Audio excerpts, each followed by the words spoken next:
Muito obrigado, Sr. Presidente. Cumprimento os Srs. Presidentes, os membros do Governo, restantes deputados aqui hoje presentes. Sr. Ministro, eu irei tentar falar de vários temas em 3 intervenções, se conseguir conciliar isso com o tempo, e obviamente tudo sobre o Orçamento de Estado, até porque o Orçamento de Estado não é apenas aquilo que é a proposta de lei, existem os mapas, existe o relatório, existe a nota explicativa, e eu penso que todos os temas que irei tocar estão em algures dentro destes vários documentos. Não consigo deixar de passar algumas notas prévias a algumas perguntas, nomeadamente a questão do Sr. Ministro ter ficado sem a tutela dos assuntos europeus, e não vou discutir aqui se concordamos, discordamos do modelo, vou apenas deixar uma nota que achamos curioso, até porque estamos perante aquilo que é um governo de continuidade. Logo, uma das primeiras palavras que o Sr. Ministro aqui assumiu na sua primeira intervenção, que é um governo de continuidade, e é um governo de continuidade que há um ano atrás estava a presidir a União Europeia e nessa altura não optou por este modelo em que os assuntos europeus estão no Primeiro-Ministro. É isso que nos deixa curioso, concordando ou discordando do modelo, porque é que só depois da presença da União Europeia, se calhar o Sr. Primeiro-Ministro aprendeu durante a presença da União Europeia essa modalidade e só agora é que... Mas pronto, deixar essa nota de curiosidade e espero que certamente por não ter essa tutela isso também não vai inibir de responder a qualquer pergunta, quer minha, quer dos outros grupos parlamentares. Relativamente à rede consular e ao ensino de português, dar uma nota que não irei aprofundar muito esses temas, mas dizer que daqui a um ano iremos aprofundar esses temas. Portanto, daqui a um ano estaremos a avaliar aquilo que foi, no seu primeiro ano de mandato, os desenvolvimentos que fez nestas duas áreas. Deixo apenas um apelo relativamente à rede consular para haver mais simplificação, porque mera digitalização não implica ser uma simplificação e continua a haver muita complicação. Portanto, fica um apelo de mais simplificação, não apenas mera digitalização. E já agora, como se chama rede consular, que de facto começa a funcionar mais em rede, porque parece que às vezes rede consular é só no nome e funciona um pouco em rede. Vamos então aqui a alguns temas. CPLP, que é de facto um eixo estratégico daquilo que é a política externa portuguesa. Nós não podemos ignorar aquilo que é a história deste país e as relações de vários níveis que temos com os países de língua portuguesa, com os países lusófonos. E vou-me cingir até aos últimos meses. Não podemos deixar de ter alguma preocupação e, aliás, foi um dos apelos, um dos alertas que o Presidente Zelensky fez na sua intervenção à Assembleia da República e gostaria de saber se registou essa parte, esse apelo do Presidente Zelensky e se o registou, o que é que pensa sobre esse apelo e até pergunto se o Governo estará neste momento a reavaliar o seu posicionamento relativamente àquilo que é a relação no âmbito da CPLP. Porque vou aqui às notas explicativas. Deixe-me aqui socorrer aqui da cábula para citar, porque a certa altura, eu não consigo dizer o número da página porque a própria nota explicativa não tem o número da página, mas é no item 2.2, no subitem, no quadro da CPLP, em que diz, a certa altura, dinamização de declarações em nome da CPLP em reuniões de organizações internacionais e agências especializadas nas Nações Unidas. E alguns dos países da CPLP têm tido votações no âmbito das Nações Unidas muito preocupantes, especificamente no caso da Ucrânia. Muito preocupantes. Temos países irmãos, é assim que eles se chamam, a ter votações no âmbito das Nações Unidas, que a todos nos deve preocupar. E depois, quando vemos aqui dinamização de declarações em nome da CPLP, não podemos deixar de ficar preocupados. Portanto, eu volto a perguntar se o Governo está muito atento a isto e está a repensar o seu posicionamento e a sua relação multilateral e bilateral com os países da CPLP. Até porque o ponto logo a seguir tem uma curiosidade que diz prosseguir com a promoção do endosso da CPLP a candidaturas de Portugal a organizações internacionais, em particular a recandidatura do professor Aldino Campos à Comissão de Limites da Plataforma Continental das Nações Unidas. Ótimo. Eu fico curioso, porque é que só temos aqui, em particular, a recandidatura na Comissão de Limites da Plataforma, quando também está em curso, por exemplo, a candidatura ao Conselho de Segurança 2027-2028, que é bastante importante, Não contamos com os outros países da CPLP para esta candidatura? Porque é que queremos o endosso deles para a Comissão de Limites da Plataforma e não para o Conselho de Segurança? Portanto, tudo isto deixa aqui alguma preocupação. Ainda relativamente à CPLP, e deixo aqui uma afirmação, uma proclamação nossa, quando estamos a falar disto, nós não confundimos governos com cidadãos. Portanto, essa separação para nós é muito clara, os cidadãos não podem ser prejudicados por aquilo que às vezes são decisões políticas dos seus governos. E isto também para falar aqui dos acordos de mobilidade. Porque parece-nos, tomei boa nota que nos próximos meses virão, portanto, todo o processo, todo o trabalho legislativo para substanciar isto. Talvez nessa altura as perguntas venham mais assertivas. Portanto, a pergunta era exatamente isso, de qual a estratégia, quais os setores ou atividades prioritários, seja tanto na estada curta, na estada temporária, nos vistos de residência. E ouvi a resposta que deu anteriormente relacionada também um pouco com estes acordos,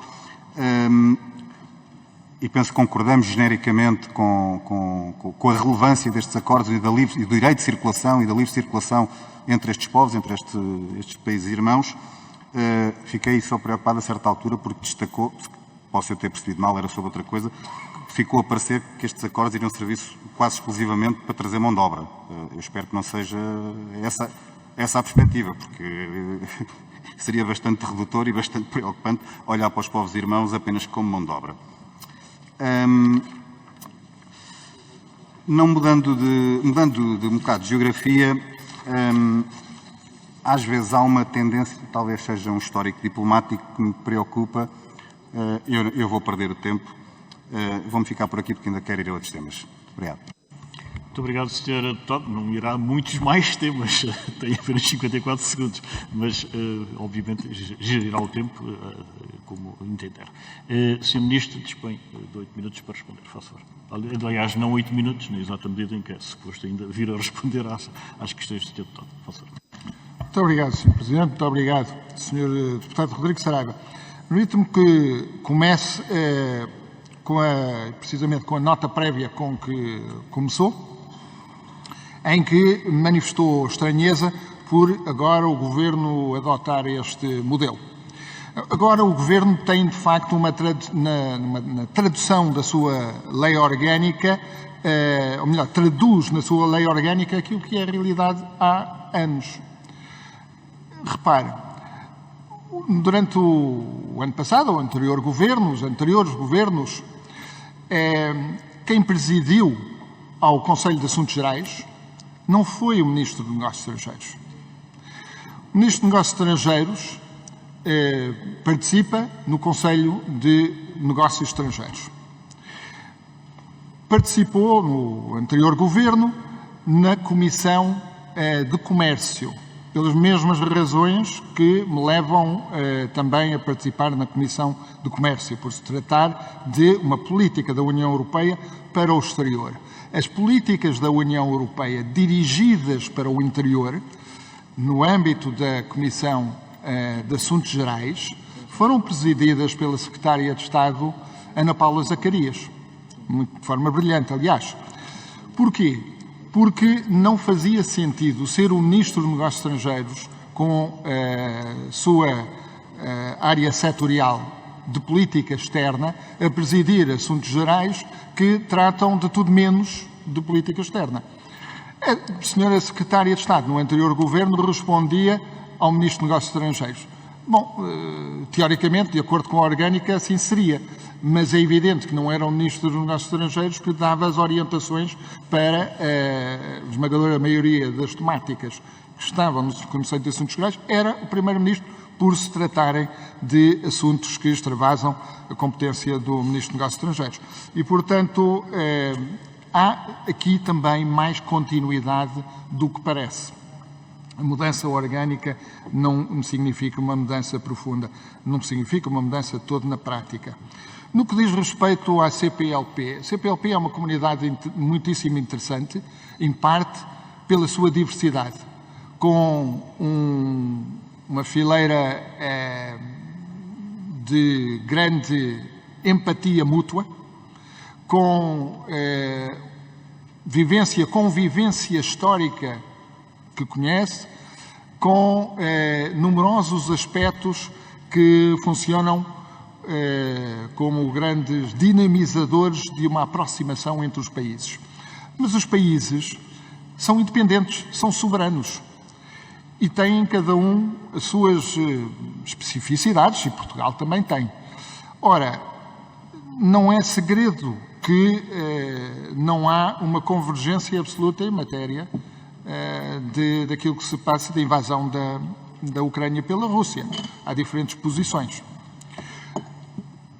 Respeitamos essas posições, falamos sobre essas posições. A primeira visita que eu fiz ao estrangeiro, visita bilateral, foi justamente a Angola e naturalmente que falámos daquilo que se estava a passar na Rússia, a maneira como cada um de nós via esse tema, a maneira como esse tema se repercutia nas nossas políticas externas. Fizemos-lo com a maior das facilidades, apesar de não termos posições idênticas. E isso deve ser entendido como norma na CPLP. Mas claro que contamos com o apoio, e não tenho a menor das dúvidas que teremos o apoio entusiástico de todos os Estados-membros da CPLP para a nossa candidatura para o Conselho de Segurança, tal como nós temos vindo a apoiar os outros Estados-membros. Quando eu digo apoio entusiástico, significa que contamos com eles não apenas para os seus votos, importantes, claro, mas para a sua capacidade mobilizadora, e eu conheço muito bem a experiência que tivemos na anterior campanha para o Conselho de Segurança e sei o quanto valeu a CPLP para nós. Conto que valha o mesmo agora nesta campanha que se avizinha nos próximos anos. Sobre o acordo de mobilidade, eu naturalmente que concordo com o Sr. Deputado Rodrigo Saraiva, quando diz que o acordo de mobilidade não é apenas uma questão de mão de obra. Pelo contrário, há múltiplas razões para que venham para Portugal cidadãos de países da CPLP, tal como há múltiplas razões para que nós, portugueses, viajemos para esses países. Razões afetivas, desde logo, os elos entre os nossos povos são profundos e extremamente diversos e esses elos são a base. Depois, com certeza que virão alguns para trabalhar, outros para estudar, outros para passar férias e todos recebemos de braços abertos. Muito obrigado. Muito obrigado, Sr. Ministro. O Sr. Deputado ainda dispõe de 54 segundos. Posso? Acho que não vou conseguir ir a todos, mas vou tentar. Registro só, relativamente à primeira nota, que o Sr. Ministro parece-me que acabou de confessar que o Governo, na legislatura anterior, não cumpriu a sua própria lei orgânica. Foi o que entendi daquilo que comentou.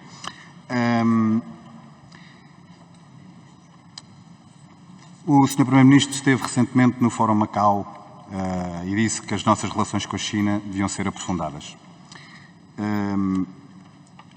Há um documento recente também que Portugal subscreveu, que é a Bússola Estratégica da União Europeia, que considera a China como um rival sistémico. Não vou aprofundar mais, acho que já percebeu qual é a pergunta. Vamos continuar, peço desculpa pela expressão, mas muito em namoro com a China, ou vamos de facto ter uma política assente na dignidade humana, nos direitos humanos, porque a China é um país que não os respeita. Última pergunta. Recentemente o processo eleitoral foi o que foi, todos vimos. Não lhe vou fazer uma pergunta, eu quero mesmo ter acesso ao relatório do Grupo de Trabalho de Modernização Eleitoral no Estrangeiro, que é referenciado aqui num destes documentos. Eu estive a tentar pesquisar online, ou foi lá percebeu que não o consegui encontrar, mas gostaria de ter acesso a esse documento, porque parece-me que pode ter bons contributos para resolver os problemas que todos assistimos recentemente. Já não consigo ir a mais nenhum tema, talvez na segunda ronda. Muito obrigado. Muito obrigado, Sr. Deputado Rodrigo Saraiva. O Governo dispõe de tempo para responder. 2 minutos e 33. Sr. Ministro, a palavra é sua. Faça favor. Muito obrigado, Sr. Presidente. Muito obrigado, Sr. Deputado. Começando pela última questão que colocou. Sim, esse relatório pode ser disponibilizado, pode ter acesso ao relatório e, portanto, falo-lemos chegar à Comissão de Negócios Estrangeiros para o divulgar devidamente. No que diz respeito à questão que coloca quanto ao Fórum Macau, tomara que o mundo fosse simples, tomara que fosse como no jardim de escola, em que podemos estar com aqueles de quem gostamos e não queremos, e não falarmos com os outros de quem não gostamos. O mundo é muitíssimo mais complexo. E os desafios que confrontamos enquanto país e enquanto planeta não permitem que falemos só com alguns e não com outros. Aqui vale a pena pensar no seguinte, para evitar comparação com modelos históricos que não são apropriados. A União Soviética não tinha qualquer tipo de ligação à economia ocidental. A China está profundamente imbricada com a economia global. A União Soviética tinha uma abordagem que era, em todos os sentidos, contrária à abordagem dos países ocidentais e, portanto, era tudo muito mais fácil, tudo muito mais claro. No que diz respeito à China, nós temos uma relação poliédrica, temos uma relação que tem muitíssimas dimensões e nós não podemos, ao mesmo tempo que falamos com a China sobre direitos humanos, falamos a nível nacional, falamos enquanto União Europeia e obviamente que esses temas não podem deixar de estar em cima da mesa pelas razões que referiu, as questões da dignidade humana, mas por outro lado também não podemos deixar de falar com a China sobre as questões das alterações climáticas, sobre a Organização Económica Mundial assente na Organização Mundial do Comércio, enfim, sobre todo um conjunto de temas em que a China é um interlocutor da maior importância. E, portanto, esse relacionamento com a China, sim, convém ser salvaguardado, aprofundado, sem qualquer tipo de sacrifício dos nossos valores fundamentais. Muito obrigado, Sr. Presidente. Sr. Ministro, não posso deixar de considerar um pouco infeliz o comentário que fez há pouco sobre um jardim-escola, nem é pelo aparente paternalismo que está aí, mas estar a comparar as problemáticas de um jardim-escola, que certamente estão a nível de professor, aquele menino tirou uma bola, não me deixa brincar à apanhada, com aquilo que se passa em território chinês, não me parece uma comparação feliz. E não lhe vou falar do que se passa em Hong Kong, não lhe vou falar do que se passa com os uigures. Cingemos a Macau, até que foi onde o Sr. Primeiro-Ministro teve pessoas impedidas de participar nas eleições em Macau. Aquilo que se passa na televisão local, na TDM. O governo chinês todos os dias incumpre na lei básica de Macau, naquilo que concordou connosco. Portanto, eu não estou a dizer que deixemos de falar com eles. Agora, continuar a dizer que temos ainda que aprofundar mais, portanto, tenhamos noção também da dimensão. Não estamos aqui a dizer que as coisas são simples. E como não são simples, gostava também de uma reflexão do possível conflito que existe, conflito operacional e realista, entre aquilo que é o aprofundamento das negociações e da operacionalização de acordos, por exemplo, com o Mercosul, que nós somos completamente favoráveis, livre comércio, acho que Portugal só beneficia disso, com aquilo que depois que é a história da teoria da autonomia estratégica da Europa, com a internalização de cadeias de valor, e nós, como país periférico da Europa, aí poderemos ser um bocado um parente mais pobre. Portanto, o aparente conflito disto, como é que fica? Uma última pergunta sobre a questão do AICEP, também gostava de saber se acha que deve, de facto, manter-se no MNE ou se faria sentido voltar à economia. É uma pergunta de reflexão também.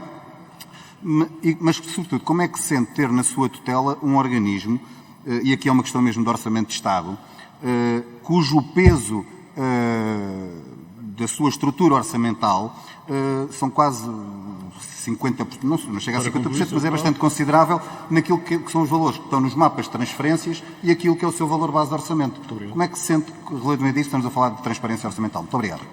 Ora bem, o Sr. Deputado Rodrigo Saraiva coloca várias questões, uma delas em relação à China e a Macau. É evidente, a nossa posição é muito clara. A nossa expectativa é que o governo chinês cumpre tudo, enfim, escrupulosamente, que assumiu no âmbito da Declaração Conjunta Sino-Portuguesa e também no âmbito da Lei Básica de Macau, e nós temos vindo a insistir. Há aí um diálogo permanente e temos vindo a insistir nas diversas questões que se vão levantando ao longo dos anos e já lá vão mais de 2 décadas e, portanto, temos uma experiência profunda de diálogo com as autoridades chinesas e que tem sido bastante profícua e bastante útil para os macaenses. Sobre a questão que é, enfim, quase de natureza filosófica, que coloca sobre acordos comerciais e autonomia estratégica. Autonomia não é autarcia estratégica, evidentemente. Quando se fala em autonomia estratégica, não se está a dizer que não devemos ter nada a ver com o resto do mundo. Estou a caricaturar, levar a um ponto extremo aquela que poderia ser a dicotomia entre autonomia e autarcia. Autonomia estratégica, no fundo, o que significa é que há um equilíbrio apropriado entre a nossa capacidade de confiança estratégica e a gestão das nossas vulnerabilidades. Por exemplo, a questão da integração de cadeias de valor gera uma vulnerabilidade, porque pode haver quem queira interromper essa cadeia de valor e ficamos, nesse sentido, vulnerável. Ora, o que isso significa é que, justamente através do estabelecimento de regras comumente acordadas, através de, inclusive, regras que podem ser dirimidas em tribunal, se for o caso, nós estamos a criar mecanismos que facilitam o entendimento estratégico. Não houve essa preocupação com o equilíbrio quando, ao longo dos anos, se desenvolveu uma grande vulnerabilidade europeia através da criação de gasodutos com a Rússia, cujo resultado estamos agora a verificar. Mas é absolutamente essencial, parece-me, que no âmbito da autonomia estratégica da União Europeia se façam acordos comerciais em diversas direções, mais uma vez, direções que permitem ter alguma confiança estratégica. É o caso da Índia, sobre o qual falarei daqui a pouco. É o caso, obviamente, também dos Estados Unidos. É o caso também dos países do Mercosul. E isso é perfeitamente compatível com a noção de autonomia estratégica. Com uma questão sobre a ICEP e sobre a sua colocação no âmbito do MNE, não vejo dificuldade de nenhuma espécie. Naturalmente que, tal como acontece cada vez mais, nós precisamos de ter um diálogo muito próximo com outras entidades governativas, neste caso muito em particular com o Ministério da Economia, e vejo isso com toda a naturalidade. Logo de início, na tomada de posse, conversámos com o Sr. Ministro da Economia, com o Sr. Secretário de Estado da Economia, o Sr. Secretário de Estado da Internacionalização, e há consciência dessa necessidade de articulação próxima, e acho que é um sinal de maturidade. Uma instituição precisa de estar inserida em algum sítio, aqui ou ali, poder trabalhar em diálogo com diversas outras entidades, e prevejo que é isso que virá a acontecer ao longo desta legislatura.